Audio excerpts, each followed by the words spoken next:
right, it's moving on with item 6, is the lease agreement. Mr. Peterson wants to talk about. Yes. Gentlemen, I'm an angry tenant. I've been here at this airport since 1995, right as in Phoenix since about 2005. One of the oldest tenants on this field. July 16th, Falcon Insurance sent a copy of my updated certificate of insurance to Vincent Gallo, Juan Rivera, and Patrick Haight. I gave you all copies of the support documentation. The updated certificate of insurance that was submitted showed no lapse in coverage. Now, my lease agreement says I will submit that to the airport director, which is what I did. Why?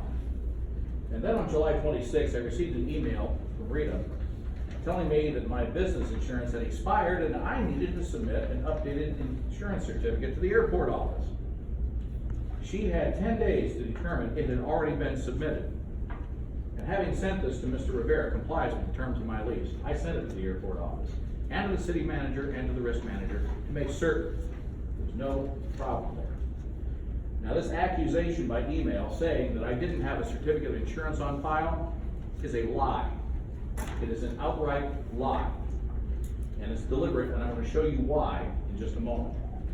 Because do you really expect me to believe that given what happened here 2 months ago with this, we need to evict you, Mr. Peterson? Well, we had that discussion, that she would not have discussed this with Mr. Rivera before sending me that email. Mr. Rivera, Mr. Peterson doesn't appear to have a certificate of insurance on file. Do you know if he submitted one? If he checked his inbox, he would have known, yes, I had. Now, this is the same way this started 2 months ago. Let that sink in for a moment. Because this is deliberate. No one is that incompetent. It's deliberate because it is designed to make me look like I am some type of scofflaw, that I won't stay in compliance with the rules and regulations by having my paperwork on file. And Mr. Rivera has orchestrated this.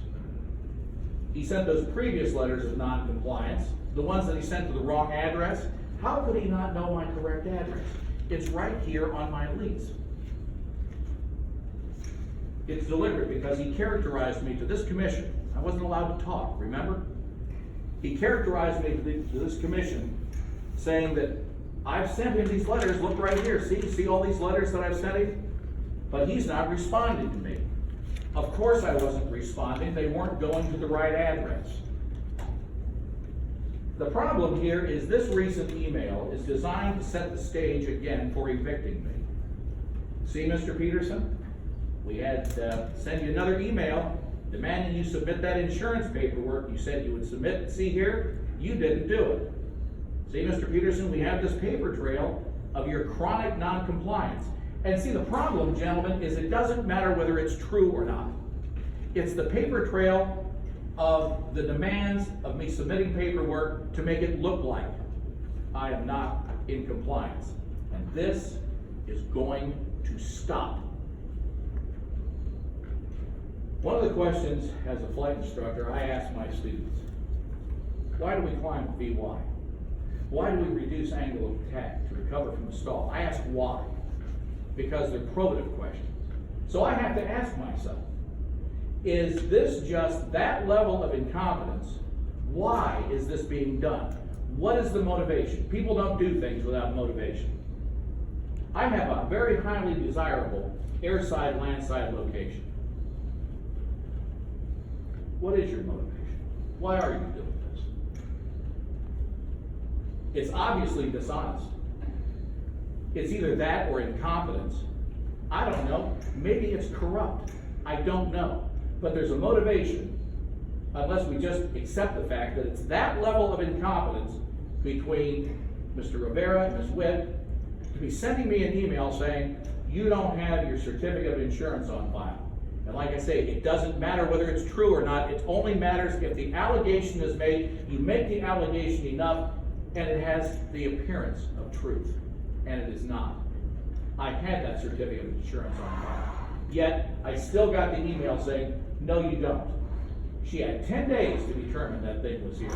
And again, like I said, considering what happened in here 2 months ago, for that discussion to not have happened She sits there, Mr. Rivera is in the back office. It would have been very easy to say, hey, wait a moment, we don't want to go through that blow up again that we had 2 months ago. Does he have a certificate of insurance on file? They both need to be fired. Thank you. Thank you, Mr. Peterson. Okay. Going to the old business then, item 7 is the commission performance standards.